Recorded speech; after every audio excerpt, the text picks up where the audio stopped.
kantrybė ir suplanavimas. Atsiversti savo darbo kalendorių ir užsirašyti laiką savo ir laiką,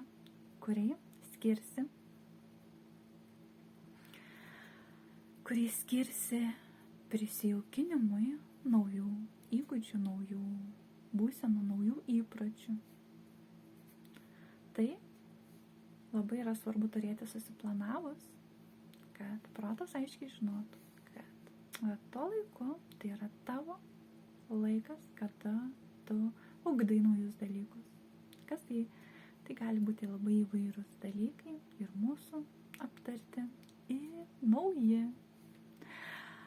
Tai linkiu sklandžios kelionės, kuri tęsis visą gyvenimą, nes asmeninės augimas ir sąmoningumas tai yra viso gyvenimo kelias.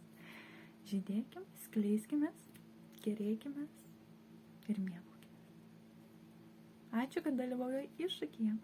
Tavo nuolaidos kodas draugystė užtikrins tau 25% nuolaidą bet kokiam kursui ar meditacijų rinkiniui.